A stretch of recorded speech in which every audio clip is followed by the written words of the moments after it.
Hizi gumboots zinakaa zimerauka kama za tati. Nyumba ni poa kama ya kina Ngugi. Daddy, unacheka nini?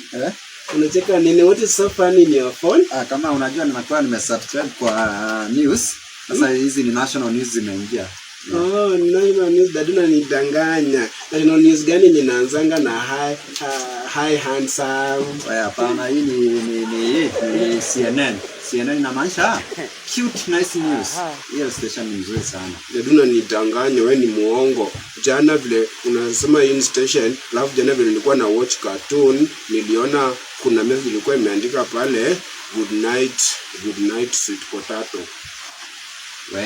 Hiyo ni jina ya biashara. Unajua nauza viazi online. Hiyo ni jina ya biashara. Kwani Daddy wewe, are you the new sweet potato in town? Yes.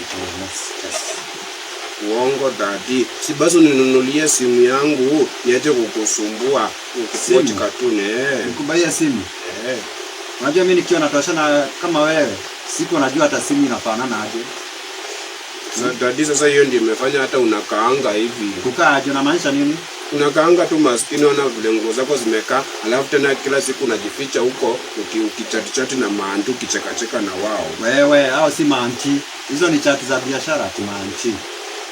Daddy unadanganya. Ni chati gani za biashara zenye zinasemanga hi handsome, good night, I miss you? Hapana. Unaona? Unajua mimi ni loyal customer.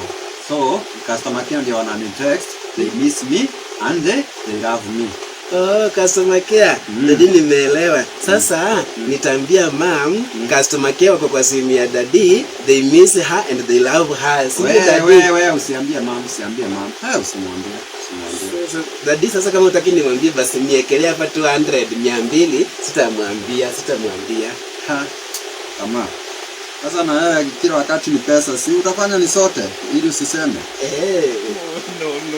No.